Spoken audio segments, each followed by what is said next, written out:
आदाब, ये आकाशवाणी है। खबरों के साथ मैं आसिया मेमुना।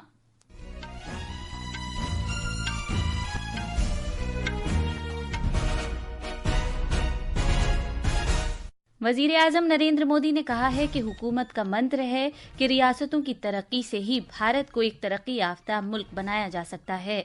उन्होंने छत्तीसगढ़ कानून साज असेंबली की नई इमारत का इफ्तिताह किया। सदर जमहूरिया द्रौपदी मुर्मू और वजीर आजम नरेंद्र मोदी ने आज 9 रियासतों के यौम तासीस पर अवाम को मुबारकबाद दी है। आंध्र प्रदेश के काशीबग्गा में वेंकटेश्वर स्वामी मंदिर में भगदड़ से 9 लोगों की मौत हो गई। वजीर दिफा राजनाथ सिंह ने कहा है कि आसियान और उसमें शामिल दीगर मुल्कों के वज़राए दिफा की मीटिंग भारत की मशरिक नवाज पॉलिसी और वसी तर भारत बहरुल काहिल विजन का एक अहम हिस्सा है। लखनऊ को उसके शानदार और अनवाओ अक़साम के खानों की विरासत के एतराफ़ में यूनेस्को के फ़ने तब्बाखी में तख्लीकियत के हामिल शहरों में शामिल किया गया है और भारत ने बहरीन में 2025 एशियन यूथ गेम्स में 48 तमगे जीतकर अब तक की बेहतरीन कारकर्दगी का मुजाहिरा किया है। अब खबरें तफसील से।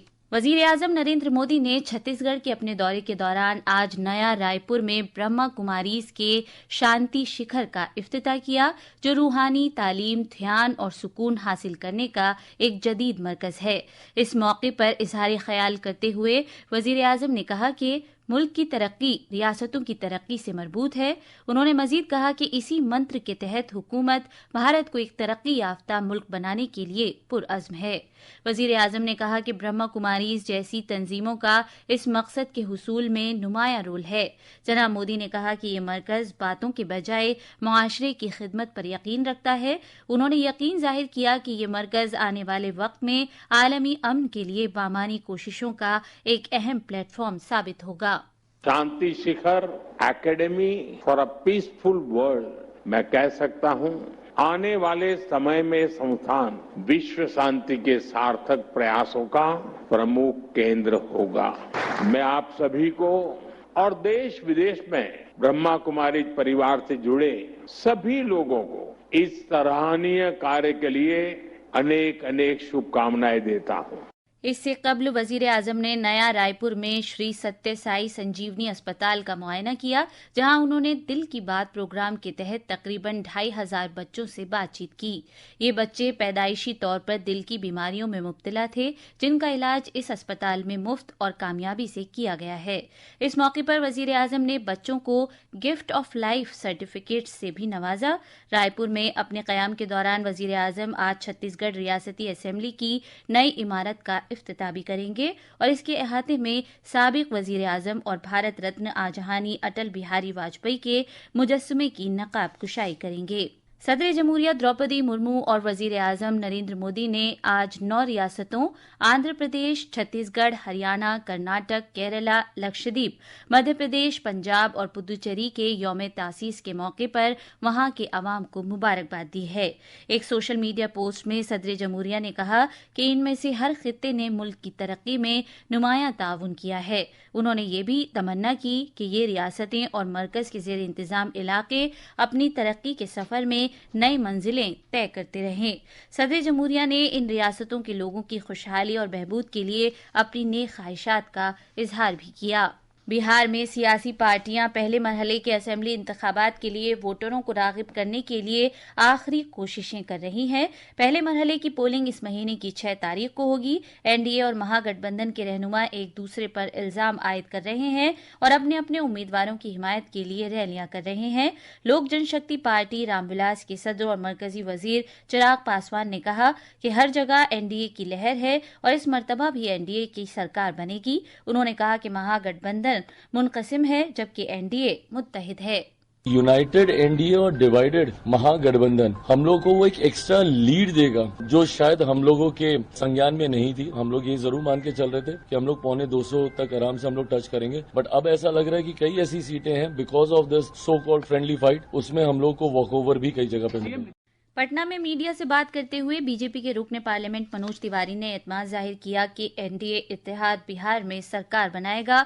उन्होंने आरजेडी और कांग्रेस की कयादत वाले महागठबंधन पर मुजरिमों की हिमायत करने का इल्जाम लगाया। जो स्वरूप बिहार में मोदी जी, नीतीश जी ने दिया है, वो चिराग पासवान, उपेंद्र कुशवाहा और मांझी जी के साथ और भी बड़ा होगा। महागठबंधन भयानक फ्रस्ट्रेशन में है, क्योंकि राहुल गांधी राजद को हरा रहे हैं, राजद कांग्रेस को हरा रही है। कहने को ये लोग फ्रेंडली फाइट बोल देते हैं। महागठबंधन का सारा तार पुर्जा उखड़ के बाहर आ गया है। दूसरी तरफ सीपीआई के जनरल सेक्रेटरी डी राजा ने कहा कि महागठबंधन को बिहार की आवाम के जानिब से जबरदस्त हिमायत हासिल हो रही है और वो बिहार में जरूर सरकार बनाएंगे। बिहार के बेशतर इलाकों में बारिश और तेज हवाओं के सबब असेंबली इंतखाबात के लिए चुनाव मुहिम आज बुरी तरह मुतासिर हुई है। कई जगहों पर एनडीए और महागठबंधन दोनों इत्तेहाद की सरकर्दा शख्सियात और सीनियर रहनुमाओं की रैलियां नहीं हो सकी। खराब मौसम की वजह से हेलीकॉप्टर उड़ान नहीं भर सका, जिसकी वजह से सरकर्दा शख्सियात को असेंबली हलकों में पहुंचना दुश्वार हो गया। इस दौरान वजीर आला नीतीश कुमार, जनस्वराज पार्टी के रहनुमा प्रशांत किशोर और दीगर अहम लीडरान चुनाव वाले हलकों में रोड शो कर रहे हैं। बीजेपी के सीनियर रहनुमा अमित शाह की गोपालगंज में मुजव्विजा रैली वक्त पर शुरू नहीं हो सकी। जनाब शाह समस्तीपुर और वैशाली जिलों में रैलियों से खिताब करेंगे। बीजेपी के सदर जेपी नड्डा और आज मुजफ्फरपुर में रैली से खिताब करेंगे। महागठबंधन के वजीर आला उम्मीदवार तेजस्वी प्रसाद यादव मुजफ्फरपुर, गोपालगंज, सीवान, सारण और वैशाली जिलों में रैलियों से खिताब करेंगे। ये खबरें आकाशवाणी से नश्र की जा रही हैं। आंध्र प्रदेश के श्रीकाकुलम जिले के काशीबग्गा में वाक़ श्री वेंकटेश्वर स्वामी मंदिर में भगदड़ से 9 लोगों की मौत हो गई है। यह हादसा एकादशी के दौरान पेश आया, जब मंदिर में दर्शन के लिए कसीर तादाद में अकीदतमंद जमा हो गए। खबरों के मुताबिक एक रेलिंग मुनहदिम हो गई, जिसकी वजह से लोग गिर पड़े और भगदड़ मच गई। बताया जा रहा है कि हादसे के महलूकीन आसपास के इलाके पलासा और काशीबग्गा के रहने वाले हैं। जख्मियों को इलाज के लिए करीबी अस्पतालों में दाखिल कराया गया है। वजीर दिफा राजनाथ सिंह ने आज कहा है कि भारत आसियान और इसके शराकतदार मुल्कों के साथ अपने दिफाई इश्तराक को इलाकाई अमन, इस्तेहकाम और सलाहियत साजी के लिए ताउन के तौर पर देखता है। जनाब सिंह ने मलेशिया के शहर कुआलालंपुर में आसियान वज़राए दिफा की 12वीं मीटिंग प्लस ADMM प्लस में इजहार ख्याल कर रहे थे। उन्होंने इस बात पर जोर दिया कि ADMM प्लस भारत की मशरिक नवाज पॉलिसी और इसके वसी तर भारत बहरुल काहिल विजन का एक अहम हिस्सा है। Maritime security India ASEAN engagement का केंद्र बिंदु है। मैं आसियान मेंबर स्टेट्स की सराहना करता हूं, जिन्होंने आसियान इंडिया मैरीटाइम एक्सरसाइज के दूसरे एडिशन के लिए सहमति अपनी जताई है। इंडो पैसिफिक के sea lines of communication regional stability और प्रॉस्पेरिटी के लिए अत्यंत महत्वपूर्ण है। इंडिया का आधे से अधिक व्यापार साउथ चाइना सी और मलक्का स्टेट से होकर गुजरता है, इसलिए सिक्योर मैरीटाइम रूट्स हमारी सर्वोच्च प्राथमिकता है। लखनऊ को उसके कदीम और अनवाउ अक़साम के खानों की विरासत के सबब यूनेस्को के तख्लीकियत के हामिल शहरों की फहरिस्त में शामिल किया गया है। लखनऊ शहर को फ़न तब्बाखी के ज़ुमरे में तस्लीम किया गया है। यह ऐलान उज़्बेकिस्तान के शहर समरकंद में यूनेस्को की जनरल कॉन्फ्रेंस के 43वें इजलास में किया गया। इस एजाज के साथ लखनऊ को दुनिया के फ़न तब्बाखी के ज़ुमरे के 70 शहरों में शामिल किया गया है। भारत ने बहरीन के शहर मनामा में मुनाकिदा एशियन यूथ गेम्स 2025 में अब तक की अपनी बेहतरीन कारकर्दगी का मुजाहिरा किया है। उसने सोने के 13, चांदी के 18 और कांसे के 17 तमगों समेत 48 तमगे जीते हैं। इस तरह भारत ने 2009 और 2013 के एशियन यूथ गेम्स में अपनी कारकर्दगी को मजीद बेहतर किया है। इन गेम्स में भारत के 222 एथलीट्स ने हिस्सा लिया है। आखिर में खास खबरें एक बार फिर। वजीर आजम नरेंद्र मोदी ने कहा है कि हुकूमत का मंत्र है कि रियासतों की तरक्की से ही भारत को एक तरक्की याफ्ता मुल्क बनाया जा सकता है।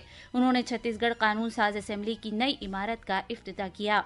सदर जमहूरिया द्रौपदी मुर्मू और वजीर आजम नरेंद्र मोदी ने आज 9 रियासतों के यौम तासीस पर अवाम को मुबारकबाद दी है।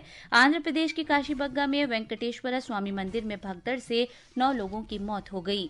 वजीर दिफा राजनाथ सिंह ने कहा है कि आसियान और उसमें शामिल दीगर मुल्कों के वज़राए दिफा की मीटिंग भारत के मशरिक नवाज पॉलिसी और वसी तर भारत बहरुल काहिल विजन का एक अहम हिस्सा है। इसके साथ ही खबरों का ये बुलेटिन खत्म हुआ।